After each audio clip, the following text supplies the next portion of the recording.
우리가 10,000달러에서 20,000달러로 넘어갈 때 여성의 사회 참여율이 모든 국가를 통계를 빼보니까 9% 정도 증가했대요. 여성들이 사회에 나가는 게. 우리나라는 1.6%. 사회 안 나가는 거예요. 왜 안 나가요? 두 가지 때문에 안 나갑니다. 이 두 가지, 이 병을 고치지 않는 한 우리나라는 선진국으로 가기도 힘들고 대한민국 정말 행복한 나라로 가기도 힘들어요. 첫 번째 뭐냐? 자식 교육. 여기에 미쳐 있어요. 요즘 내가 이렇게 방송을 보면은 정말로 정신없구나 이런 생각이 들어요. 두 번째로는 텔레비전. 이게 또 방송으로 나가겠지만 이 텔레비전님에 미쳐 있어요. 텔레비전. 이 두 가지 여자들이 완전히 미쳐서 사회에 건강한 세력이 되지 못하는 거예요. 그럼 자식 교육을 가만히 보면은 한번 보세요.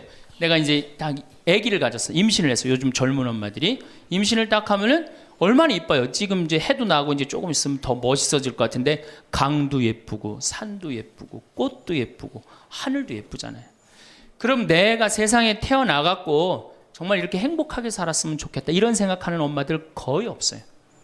임신을 하는 순간 내 뱃속에 서울대학 C가 들어왔다고 생각을 해요. 이게 얼마나 불행해요. 그래갖고 뱃속에 있는 애한테 글자를 가르칩니다. 도화지를 이렇게 오려서 대한민국, 대통령, 뭐 변호사 뭐 이런 거. 그 다음에 이제 요즘 또 2개 국어를 알아듣는다고 How are you today, my baby? It's raining. 비 온다 이거죠 오늘.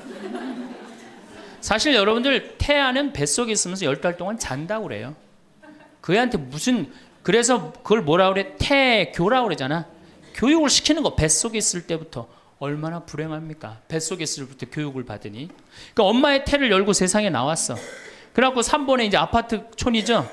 아파트를 통해서 수리산을 너무너무 보고 싶어 얘가. 구름도 보고 싶고 눈도 보고 싶고. 근데 이 잔인한 엄마들이 아무 생각 없는 엄마들이 아파트 베란다 창문에 한쪽에는 가나다라마바 차타카타를 붙여놓고 한쪽에는 A, B, C, D, E, F, G를 붙여. 수리산을 보고 싶어도 보여요, 안 보여요? 글자에 가려서 안 보이는 거예요. 내가 누워서 모빌이 돌아가는데 기역, 니은, 디귿, 리을이 막 돌아가요. 모빌이.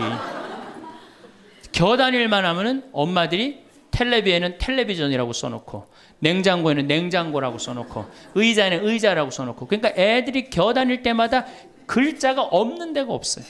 그러니까 요즘 애들이 몇 살이면 한글 띱니까? 5살이면 4살 띄어요? 5살이면 한글 띄어요. 여기 계신 분 중에 초등학교 들어가기 전에 한글 띄신 분들 계세요? 없을걸요? 저는 초등학교 1학년 내내 받아쓰기 빵점이었어요. 기억나요? 1년 내내 빵점이었어요. 글자가 뭔 줄 알고 학교를 들어가요. 맨 뛰어놀다가 어머니가 어느 날 갑자기 여기다 수건 딱 달아주니까 이게 학교 가는 건가 보다 하고 학교 갔죠. 2학년 때 전 한글 띄었어요. 근데 내가 5살에 한글을 띈다. 흥분됩니까? 안 됩니까? 드디어 우리 집에 천재 태어났다. 저한테 데리고 옵니다. 신부님 우리 애가 천재인가 봐요. 왜요? 텔레비에 나오는 글자 모르는 글자가 없어요. 5살밖에 안 됐는데 축복기도 좀 해주세요. 안수기도 해달라는 거죠. 그럼 내가 걔 머리에 손을 얹고 뭐라고 그러냐?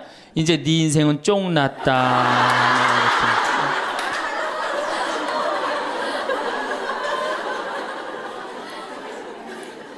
왜? 삐아제나 썸머힐이나 몬테소리 같은 유아 교육 이론을 가만히 읽어보면요. 3살, 4살, 5살 때 뇌의 75%가 형성된대요. 이때 고정적인 개념을 가르치지 말라고 그래요. 근데 이 글자를 가르치면 글자는 잘 알지만 뭐를 몰라. 다른 걸 모르는 거예요. 그야말로 이제 똑똑 바보가 되는 거죠. 저한테 이렇게 말하는 엄마들이 참 많아요. 신부님, 우리 애가 머리는 똑똑한데 노력은 안 한다고. 어림도 없는 소리예요. 왜? 얘는 이제 머리가 완전히 막혀 있는 거예요.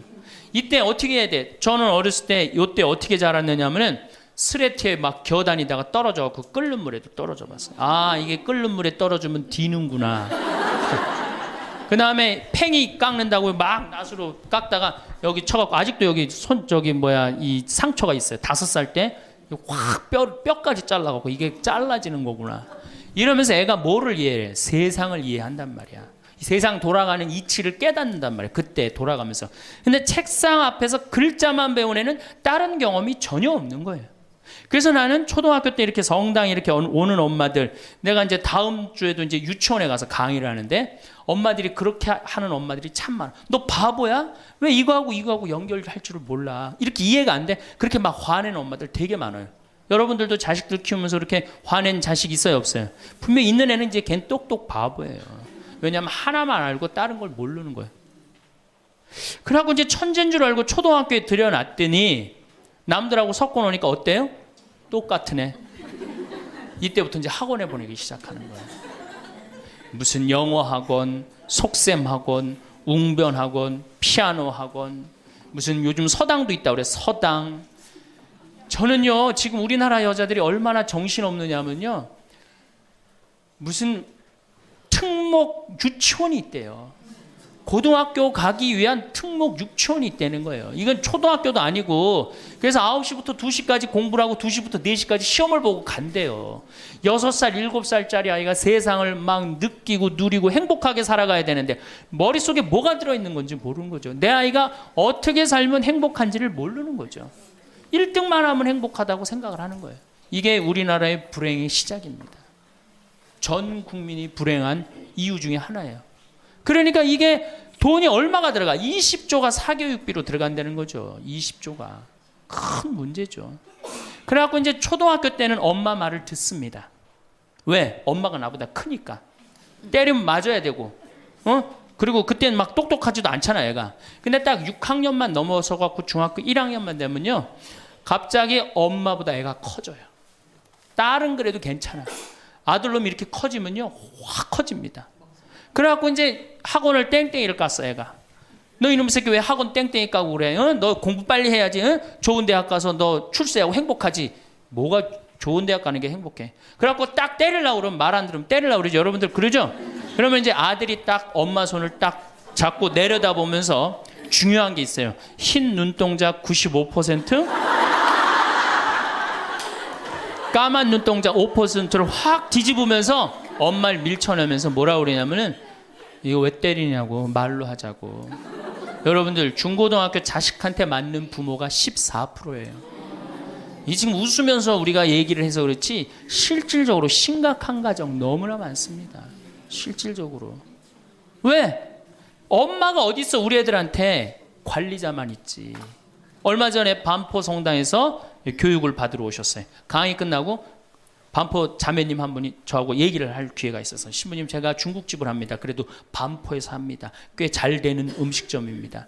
제가 중국 음식점에 엄마들이 점심 때 갖고 탕수육 하나 시켜갖고 애 스케줄 관리해 준다는 거야. 아니 그거 시켜놓고 학원 어디 가고 몇 시에 뭐 가고. 야, 애가 행복할 것 같아요? 어림도 없는 소리예요. 그러니까 얘네들이 무슨 병에 걸리냐면 번아웃 병에 걸려요. 하느님 인간으로 태어났으면 10살 때 쓸 거 20살 때, 30살 때, 40살 때, 50살 때 쓸 에너지를 줬는데 이거를 유치원부터 초등학교 때까지 다 태워 없앤 거예요. 그러니까 중학교만 올라가면 애가 에너지가 하나도 없어. 텅 비었어. 그래갖고 무슨 병에 걸리냐면 귀찮아 병에 걸려. 뭐 좀 하자 그러면 뭐라 그래? 엄마 귀찮아. 좀 놔도. 아무것도 하기 싫은 거예요. 그렇게 시달렸으니, 아니 초등학교 때는 4시간, 8살짜리가 4시간 공부하면 많이 한 거 아니에요? 공부? 근데 요즘 애들이 어떻게 해요? 밤 10시까지 학원을 다녀요. 그래서 한 애가 자살을 했잖아요. 근데 유서를 썼는데 뭐라고 써놓고, 아버지는 8시에 들어오는데 왜 내가 10시에 들어와야 되느냐. 4학년 애가 초등학교. 이렇게 인생이 힘든 거라면 죽겠다. 그리고 뛰어내려서 죽었어요. 이거 누가 만드는 거예요? 여러분들이 만드는 거예요. 여러분들이 도대체 인생을 어떻게 살면 행복하고, 우리가 내 아이에 맞게 살아가야 되는데 내 아이가 공부만 못하면 뭐라 그래? 너 커서 뭐가 될래? 어? 근데 유태인들은요, 공부를 못해도 애 기를 안 죽인대요. 우리는 공부 못하면 애 기 죽여, 인간성 나빠, 불효자의 천하의 몹쓸 놈이야, 꼴뚱하면은. 근데 유태인들은요, 꼴뚱을 하면은요, 부모가 애 기를 절대 안 죽인다. 꼴뚱하는 것도 서러운데 집에서 기까지 죽이면 애는 어디로 가라고. 그러니까 너 꼴뚱해도 괜찮아. 커서 돈만 많이 벌어. 지금 반에서 1, 2등 하는 애들 다 나중에 비서로 쓰고 회계사로 쓰면 돼. 걔네들 지금 열심히 공부하는 이유가 다 너를 위해서 공부하는 거야. 완전히 애 길을 살려주는 거예요. 그러니까 스티븐 스필버그가 나오는 거예요. 여러분들 스티븐 스필버그가 고등학교 2학년 때 학교 적응을 못해서 학교를 관둡니다. 그리고 지지나 반에 편성돼요. 지지나 반에. 그런데 엄마가 어떻게 했느냐? 우리 아들은 영화를 좋아하니까 우리 아들은 상상력이 좋으니까 훌륭할 거야. 끊임없이 아이의 길을 살려줘요. 이 사람이 어떻게 됐어요? 세계 최고의 감독이 된 거예요. 그 상상력 하나만 가지고 엄마가 만약에 공부 꼴 지지나반 이 지지나반에 들어간 이 지질이 복도 없는 놈 내가 팔자도 없지 이랬다면 스티븐 스필버그가 나오지 않았을 거예요. 근데 우리나라는 꼴등하면 인간성 나쁘고 불효자고 부모님 마음 이해 못하고 사실은 꼴등하는 애들이에요. 여러분들 성격 좋은 애들이 꼴등하는 거예요. 이 유한 애들이 독한 놈들이 1등하는 거예요. 여러분들 자식들 중에 1등하는 애들이 있으면 독한 애들이에요. 그거 좋아할 거 하나도 없어요. 자, 이제 우리가 자녀들 이제 엄마들이 무슨 생각을 하냐면 내가 내 아이를 정말로 행복하게 키운다는 생각 아니면 차라리 신앙으로도 키워야 되는데 이게 대학에 미쳐 있기 때문에 중학교 3학년, 고등학교 3학년 때 미사를 안 나가면은 은근히 눈을 감아줘요. 은근히 눈을 감아줘요. 이때 막 강하게 얘기를 안 합니다. 근데 사실 이게 이제 우리가 정말로 잘못 키우는 거죠. 자식을 완전히 잘못 키우는 거예요. 우리가 우리 자식들을 질서를 알게 키우든가 아니면 예의를 알게 키우든가 아니면 사랑을 알게 키우든가 봉사를 알게 키워야 되는데 너 편안하고 너 1등만 하면 최고야. 네가 1등만 하면 모든 게 다 용서돼. 그런 거예요. 우리가 얼마나 자식을 잘못 키우느냐 하면 제가 이제 20년 전이에요. 신학교 졸업하고 내 동창 신학생하고 제주도 여행을 가기로 했어요. 근데 내가 이제 혼자 이제 돈이 없어갖고 이제 나하고 같이 가서 부산에 가서 비행기를 tas어요. 24년 만에 처음으로 비행기를 탄 거예요. 참 굉장히 설레고 막 기대되더라고. 그래서 창가에 앉으면 막 밑에 내려다 보이는 거 막 꽃피는 팔도강산의 마지막 해가 그 장면이었어요. 비행기 타고 막 아래 내려다 보는 거. 그래서 나도 그걸 꿈꾸면서 나 비행기를 탔어요. 근데 마침 주님께서 날 도와주셔갖고 제가 창가에 딱 앉았어요. 그럼 내 옆에 내 신학생이 옆에 앉고. 그래갖고 폼을 있는 대로 바깥에 내다보고 막 난리를 치는데 저쪽에서 이제 젊은 엄마가 한 5살짜리 아이의 손을 잡고 또박또박 걸었는데 왠지 불안하더라고. 그러더니 아니나 달라 바로 내 옆자리, 내 좌석 옆자리에 딱 앉는 거예요. 근데 이 5살짜리 놈이 엄마한테 졸르기 시작하는 거야. 엄마 나 창가에 앉고 싶다는 거예요. 그런데 이 엄마가 안 돼. 여긴 네 자리고 저긴 저 형 자리이기 때문에 너는 여기 앉아서 가야 돼. 이렇게 말하면 얼마나 좋겠어요. 내 쪽 확 돌아서더니 학생 우리 아들이 처음 비행기를 타는데 창가에 앉고 싶으니까 자리 좀 양보해 달라는 거예요. 여러분들 5년 만에 처음 탄 놈이랑 24년 만에 처음 탄 놈이랑 어느 놈이 더 애절할 것 같아요? 이건 24년 만에 탄 놈이 훨씬 애절해요. 그런데 제가 나도 처음 탔기 때문에 자리를 못 양보하겠다 이렇게 말할 수가 없더라고. 그래서 제가 자리를 양보했어요. 근데 이놈이 비행기가 뜨자마자부터 자는 거예요. 내가 내리는 동안 내내 째려보면서 결심한 게 있어요. 내가 죽을 때까지 저놈 얘기를 하리라. 그래서 지금 하는 거예요. 지금 20년째 지금 하고 있어요. 근데 내가 이제 배를 타고 목포로 와서 이제 기차를 타고 올라오는데 목포에서 조금 광주쯤 지났을 거예요. 어떤 아이가 초등학교 한 4학년쯤 되는 애가 막 땀을 막 삐질삐질 흘리면서 배를 움켜쥐더라고요. 너 왜 그러냐니까 배가 너무 아프대. 나는 이제 좌석이 있고 그 안에 서서 있는데 비행기 자리도 내준 놈이 기차 자리 하나 못 내주겠어요? 너 여기 와서 앉아라. 나 괜찮으니까. 그래갖고 얘가 이제 내 자리에 앉아서 한 30분을 가는데 그 엄마가 한참 보더니 일으키더라고요. 너 일어나라고. 그 학생한테 자리를 내주라고. 나 괜찮다고. 근데 그 엄마 말이 아직도 기억에 나요. 내 아이가 난 질서를 아는 아이로 자랐으면 좋겠다. 아프다고 이렇게 다 하면은 나중에 커서 얘가 뭘 알겠냐. 자기 편안한 대로 살 거 아니냐. 그러니까 나를 도와달라고 그 엄마가 그러더라고요.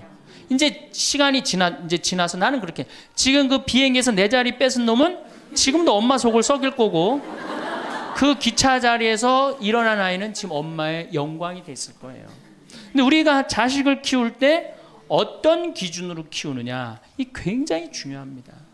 어쨌든 신부님은 결혼을 안 해갖고 자식의 소중함을 몰라서 그런 답답한 소리를 합니다. 그래갖고 이제 어떻게 내 아이가 이제 서울대학을 갈 줄 알았더니 지방 무슨 제3대학을 졸업을 했어. 네. 졸업을 해갖고 취직을 했어. 그럼 부모 역할 다 한 거야, 안 해요?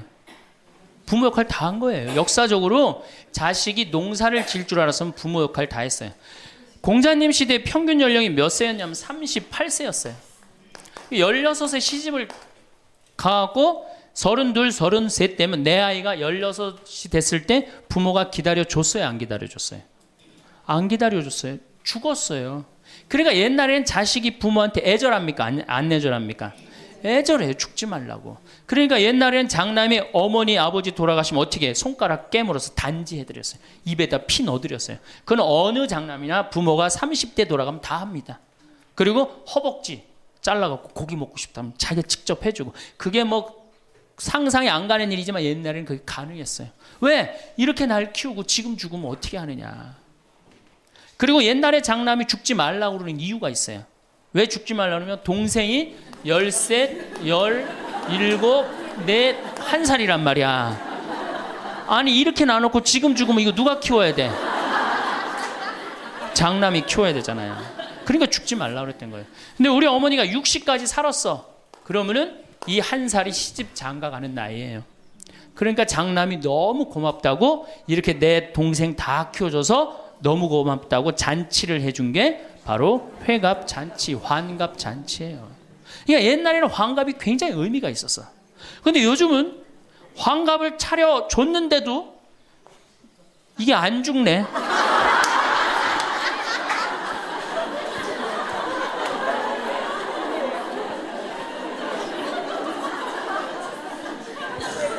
그 노노 2인 4편에 뭐라고 그러냐면 너희는 부모의 나이를 꼭 기억해둬라.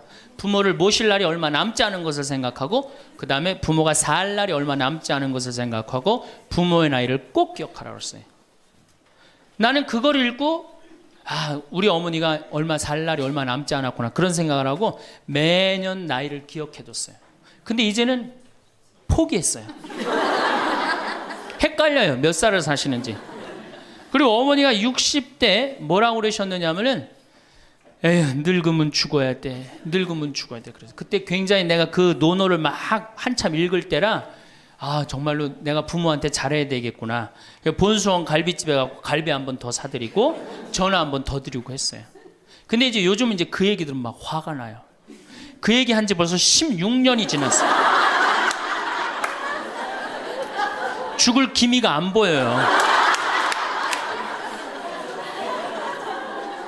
그래서 제가 2년 전에 어머니한테 가서 그랬어요. 어머니 자식들 앞에서 이제 늙으면 죽는다는 소리 하지 말아라. 자식들 사기치는 것도 아니고 이게 뭐냐.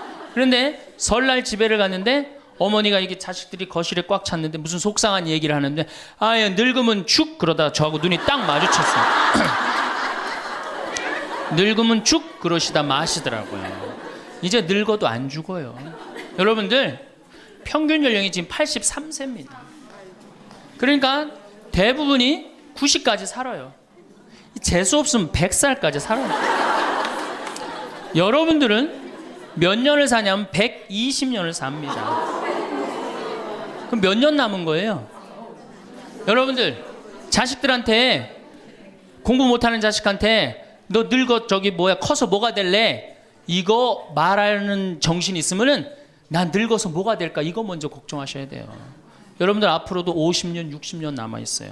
근데 이렇게 오래 살 줄 모르고 있는 돈 없는 돈 누구한테 다 쏟아붓어? 자식한테 다 쏟아붓어. 있는 돈 없는 돈. 그리고 맨 손가락 빨면서 50년을 산다. 이건 축복이 아니라 저주예요. 저주. 정말로 생각 잘 하셔야 돼요. 우리나라 여성들 지금 자식한테 지금 학원비 1년에 20조 쏟아 넣을 일이 아니에요. 늙어서 죽지 않으면 결국은 누구하고 힘들어져요? 자식하고 힘들어질 거 아니야. 돈은 한 푼 없지. 자식은 그래도 공부시켰다고 쳐다는 보는데 죽지도 않고 계속 그것도 1, 2년도 아니고 40년, 50년 이렇게 보고 있으면 어때요, 여러분들? 이 생각하면 딱 쉬워요. 여러분들 주위에 40살 먹은 아들이 장가도 안 가고 빈둥빈둥 엄마 주위에서 이렇게 붙어서 살아. 40살 된 딸이 시집도 안 가고 엄마 아빠 옆에서 붙어서 살아. 그 딸 이뻐요, 미워요? 밉죠? 반대로 뒤집어서 생각해 봅시다. 우리 엄마가 90이 됐는데 죽지도 않고 빈둥빈둥 나한테 매달려서 살아. 그럼 그 자식 이쁠 것 같아요? 부모가 이쁠 것 같아요? 안 이쁠 것 같아요? 미워요. 이건 어쩔 수 없어요. 특히 아들이 모시는 게 아니잖아요. 며느리한테 얹혀 살면 더 힘든 거예요. 이 우리 현실의 현실. 계산상 안 맞아. 계산상 20년 키웠으면 20년어치만 받아 먹어야 될 거 아니야. 안 그래요? 20년 키웠으면 20년어치만 받아 먹으면 되잖아. 근데 이건 20년 키우고 지금 50년 뭐 60년 이렇게 받아 먹게 생겼어요. 내가 고등학교 3학년 때까지 어머니 아버지가 저를 키워줬어요. 고등학교 3학년 때까지 참 고맙더라고요. 신부가 돼서 그런 생각했어요. 그래도 옛날에는 뭐 신부가 집안 떠난다 그러지만 지금은 뭐 집안하고 신부하고 연관이 많아요. 그래서 내가 그래도 어머니 아버지가 나를 20년 키워줬으니까 내가 20년은 갚으리라. 20년 얻어먹었으니까 20년은 갚으리라. 그런 생각을 했어요. 참 기특한 생각을 했죠. 내 첫 활동비가 46만 원이었어요. 어머니 2만 5천 원, 아버지 2만 5천 원. 용돈을 드리기 시작했어요. 한 다달이. 지금 17년째 한 달도 안 빠지고 용돈을 드려요. 지금은 좀 많이 드리죠. 뭐 강의 다니고 그러니까 조금 제가 강사료 있으면 한 달에 뭐 5번, 6번 강의를 나가니까 그 강사료 중에 하나만 나눠줘도 용돈 많이 드리는 거예요. 17년 드려요. 한 달도 안 빠지고. 제가 생각해도 제가 기특해요. 이제 3년만 하면 끝나는 거 이제.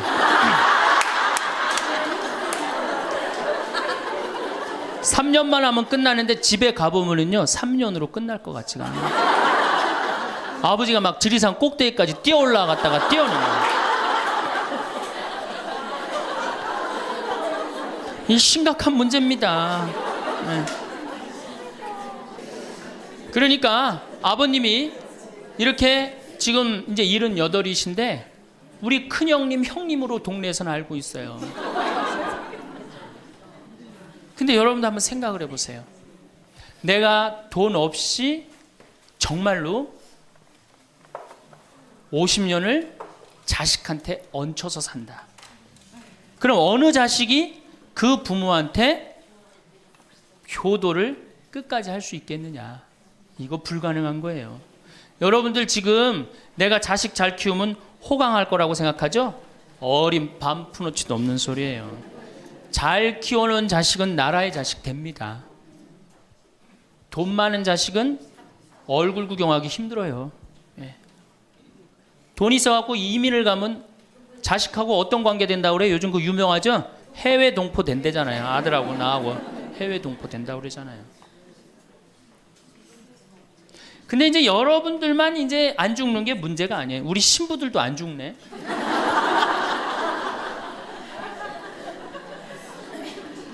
신부들이 내가 신부 될 때 우리 수원교회 은퇴사제가 한 분 계셨어요. 한 분 계셨는데 지금 19분 계세요. 19분이 우리가 은퇴기금을 모았는데 벌써 다 쓰셨어요. 그리고 이제 죽지도 않고 그대로 가세요. 지금 여기 지금 우리 교구의 최고 원로 신부님 지금 와 계시거든요. 예, 와 계신데 지금 이제 83인지 4인지 또 헷갈리는데 예, 계신데 건강하세요. 제가 보기엔 한 95까지 사실 것 같아요. 그러니까 참 우리 신부들, 여러분들은 그나마 손자도 있고 손녀도 있지. 우리 신부들은 아무것도 없잖아. 은퇴하면은 땡이에요, 땡. 교우들이 찾아와요. 이거 1년 겨우 찾아고 1년 지나고 나면 내가 은퇴 신부님들 가보면 하루 종일 혼자 계세요. 그것도 1년 365일. 그러니까 이탈리아는 어떻게 은퇴를 안 합니다. 신부님들이. 절대 은퇴 안 해요. 왜? 외로운 걸 아니까. 이 실제로 있었던 일인데 93살 먹은 할아버지 신부님이 은퇴를 안 하는 거예요. 그러니까 여러분들 시어머니 93살 되면 제정신이에요? 제정신 아니에요? 아니 93살 먹은 신부님이 93살이 정신이 오락가락 하는 거예요. 그러니까 이게 이 신부님이 혼배 때 이제 장례 강론하고 장례 때 혼배를 강론하고 막 이러는 거예요. 주교님이 머리가 아픈 거예요. 그래서 하루는 주교님이 찾아가서 신부님한테, 신부님 이렇게 은퇴하라고 그래도 은퇴도 안 하시고 이렇게 맨날 이렇게 헷갈려 하시고 하니 내가 보자 하나 보내줄 테니 그 보자 받아갖고 어려운 건 보자를 시켜라. 그래서 신부님도 너무 기분이 좋대. 보자가 딱 온다 그러니까. 보자가 왔는데 70살짜리를 보내는 거예요. 70살짜리를 보내는 거예요.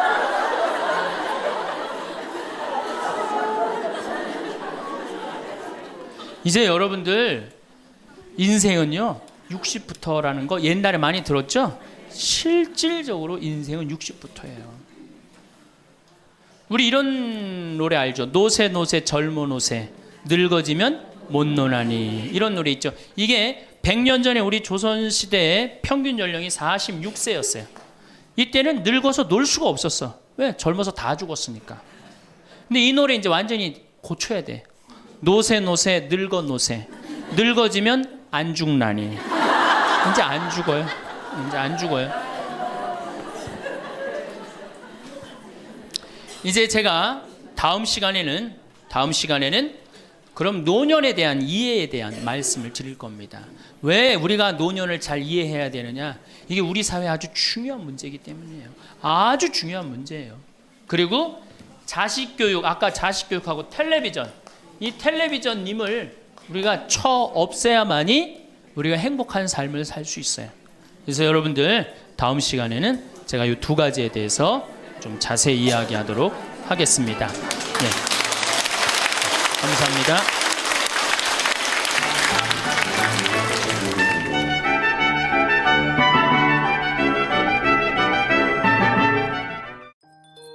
제가 준비한 영상은 여기까지입니다.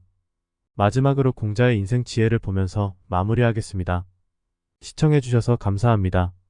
인간은 태어날 때부터 선함을 지니고 있습니다. 자기 자신을 세우고 타인을 이해하라. 성실한 자는 능력 있는 자보다 나으며 나의 자는 성실한 자보다 뛰어납니다. 남에게 바랄 것은 남이 나에게 바랄 것과 같고 남에게 하지 말고 싶지 않은 것은 남에게 하지 말라. 성공은 인내와 노력을 통해 이루어집니다. 지식이란 자신의 무지를 아는 것입니다. 삶을 살 때에는 남을 따르되 죽을 때에는 나만을 따르라. 나쁜 것을 보고도 바로 잡지 않는 것은 나쁜 것을 택한 것과 같습니다. 남에게 바라는 대로 남에게 행동하라. 지성에 의한 변화가 아니면 본질적인 변화가 아닙니다. 지혜 있는 사람은 지금을 생각하고 미래의 결과를 생각하지 않습니다. 누구나 사회에서 자신의 위치를 찾을 수 있어야 합니다. 도덕적인 행동은 가장 중요한 가치입니다. 지도자는 언제나 자기를 선생님과 생각해야 합니다. 아는 것과 하는 것은 다릅니다. 알고 있는 것을 실천해야 합니다. 죽음을 생각하면 모든 문제는 작아집니다. 가르치지 않으면 인생을 바르게 알 수 없습니다. 무식한 사람에게 무지함을 가르친다는 것은 무시하는 것과 같습니다. 가장 어두운 밤에도 새벽은 오게 됩니다. 형벌과 보상은 필요하지만 인내와 관용이 더 중요합니다. 실수를 인정하고 반성하는 것은 덕이 됩니다. 선비선한 인간과 되려면 먼저 인간이 되어야 합니다. 진실한 지도자는 도덕적인 가이드가 됩니다. 가장 큰 영광은 절제된 삶을 살 때 얻을 수 있습니다. 어떤 난관이 닥쳐도 희망을 버리지 마세요. 꾸준한 노력과 인내는 모든 어려움을 이길 수 있습니다. 마음의 평정과 안정은 중요한 미덕입니다. 인생은 지속적인 학습의 과정입니다. 옳은 말과 옳은 행동은 항상 함께 가야 합니다. 욕망과 탐욕은 인생의 주요 원인 중 하나입니다. 예의범절은 모든 인간관계의 기초입니다. 자신을 이해하고 자기 인생을 책임져야 합니다. 정직과 진리는 훌륭한 미덕입니다. 다른 사람을 이해하고 존중하세요. 인내심을 가지고 어려움에 대처하세요. 마음의 안정과 고요함은 중요한 미덕입니다. 목표를 달성하려면 노력하고 인내하세요. 나 자신을 이해하고 개선하기 위해 계속 노력하세요. 주어진 기회를 최대한 활용하여 성공을 이루세요. 지식과 지혜를 습득하고 남에게 가르치세요. 믿음과 신뢰는 인간관계의 중심입니다. 선한 행동은 선한 결과를 낳습니다. 무거운 짐을 진 뒤에야 가벼워집니다. 어떤 일도 꾸준한 노력과 인내가 필요합니다. 과거의 실수로 자신을 괴롭히지 마세요. 지혜는 경험과 배움에서 나옵니다. 다른 사람의 견해와 의견을 존중하세요. 무한한 가능성을 믿으세요. 자기 자신을 발전시키는 것은 끊임없는 과정입니다. 공평한 대우와 도덕적 행동을 추구하세요. 현재에 집중하여 현재의 순간을 즐기세요.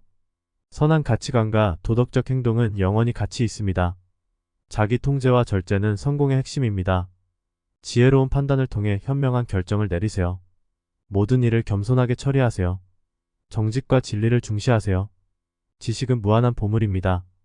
다른 사람들을 이해하고 공감하세요. 공정하고 논리적인 판단을 내리세요.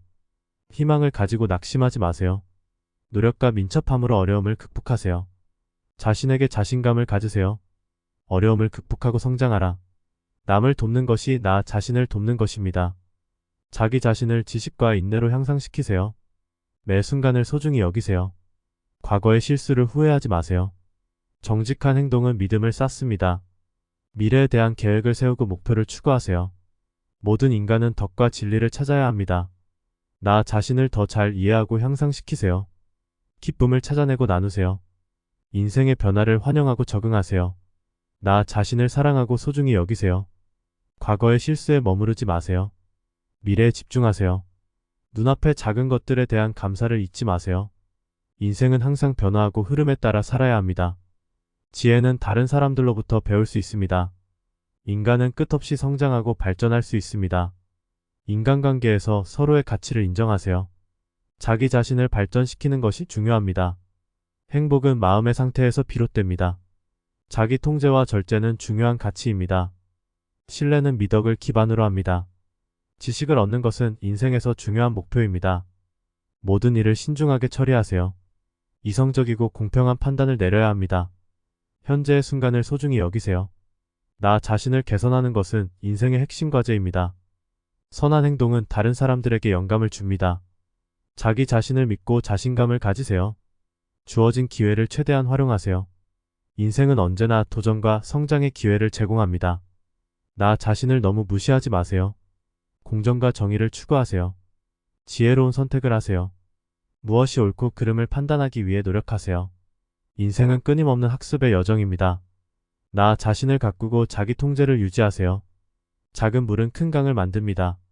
인간은 실수를 저지를 수 있지만 반성하고 개선하는 것이 중요합니다. 말보다 행동이 더 중요합니다. 예의는 인간 사이의 최대한의 미덕입니다. 공부한 사람은 능력 있는 사람입니다. 진리를 모른다는 것은 아는 척하기보다 더 귀하다. 지혜는 연속된 실패와 깨달음을 통해 얻어집니다. 깊이 생각하지 않는 것은 아무 생각도 하지 않는 것과 같습니다. 오늘을 기다리지 말고 지금 무엇인가를 시작하라. 불만을 표현하는 대신 문제의 해결책을 찾아라. 그림자를 쫓는 대신 빛을 따르라. 치성은 나이에 의해 결정되지 않는다. 남의 잘못을 보는 대신 자신의 행동을 반성하라. 인내와 인내심은 큰 미덕입니다. 가장 중요한 것은 처음과 끝이 아니라 과정 그 자체입니다. 지혜는 아는 것이 아니라 알고 있는 것을 실천하는 것입니다. 무지한 자는 무지함을 인정하지 않는다. 목표를 설정하고 끈질기게 추구하라. 어려운 상황에서도 희망을 잃지 말라. 지혜로운 사람은 지식을 축적하고 그것을 행동으로 나타냅니다. 마음을 온전히 갖추고 타인을 배려하며 도덕적으로 행동하라.